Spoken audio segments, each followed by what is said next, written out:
Manchester City taking on Burnley. Now, on paper, you'd think this is a pretty straightforward win for the Premier League champions. But the real story, well, it's anything but routine. The champs are actually facing a serious injury crisis, and it's leaving them looking just a little bit vulnerable. So the big question is, are they a wounded giant, ripe for a major upset?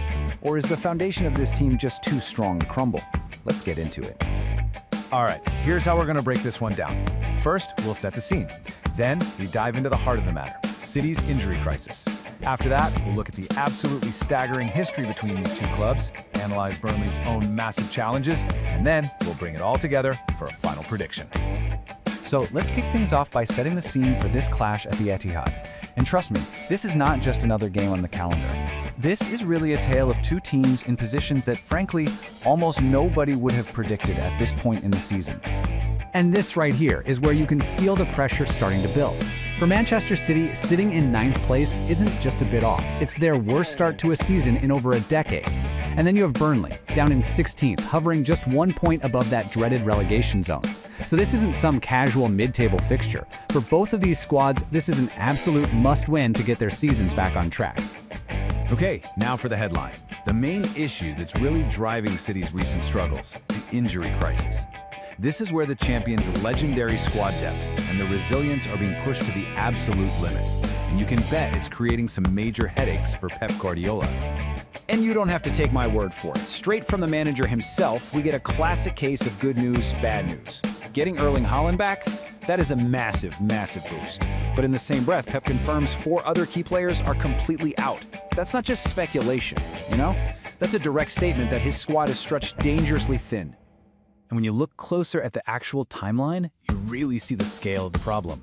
Yeah, a couple of guys might be back soon, but Aït-Nouri is out until after the next international break, and the new signing Ryan Cherki, he's sidelined for over a month.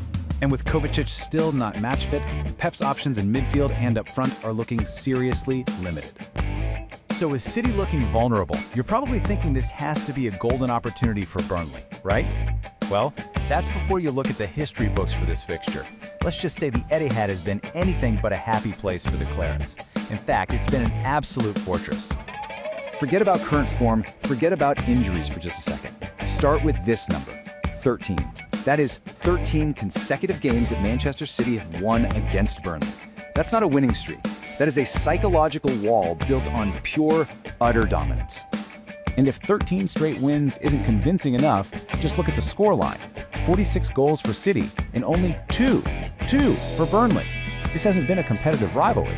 Historically, it's been an annual demolition job. You know, this isn't just some recent trend either. Burnley's last league win away at City was in March of 1963. We're talking about 6 decades of frustration. The sheer weight of that history is an immense hurdle for any visiting team to try and overcome. Right, let's shift our focus for a moment. With that daunting history in mind, what about Burnley's current state? Are they a team that's in form, a team that's truly equipped to finally break this curse and take advantage of City's problems? Well, the data suggests they are facing a really steep uphill battle. Just looking at Burnley's defensive stats, the alarm bells start ringing. They've allowed the most shots and the most shots on target in the entire league. But the killer stat is their expected goals against. It's the highest, which basically means they are consistently giving up golden opportunities to their opponents. That is a fatal flaw when you're about to face City's attack, even a depleted one. And their recent form doesn't exactly inspire confidence either. Burnley is coming into this game winless in their last 4, and that includes a pretty shocking cup defeat in the middle of the week. So while City is wounded, Burnley is really struggling to find any momentum at all. So how does this all shake out? What do we get when we put it all together? You've got a wounded City missing some huge players, up against a Burnley side with a frankly terrible historical record and a leaky defense. It's time to put all the pieces of this puzzle together and make a final call. A look at the predicted lineups really tells the story of the tactical battle we're about to see. City, even with injuries, can still put out a world-class core with Rodri, Foden, and Silva, not to mention Haaland up top. Burnley's response? A 5-4-1 formation. That's a clear signal of their game plan. They're going to pack the defense, try to absorb all that pressure, and just hope they can steal a goal on the counter. So, after weighing all the evidence, it really only points in one direction. The prediction is a 3-0 win for Manchester City. Look, despite their injuries, the enormous gap in quality, combined with Burnley's porous defense and the just crushing weight of history, it makes a home victory the only logical outcome here. So as we look ahead to kickoff, it all boils down to one final, fascinating question. Is this a truly historic opportunity for Burnley to finally end decades of pain at the Etihad? Or, when it really comes down to it, will Manchester City's champion DNA, that core quality, simply prove to be too strong even when they're wounded? We are about to find out.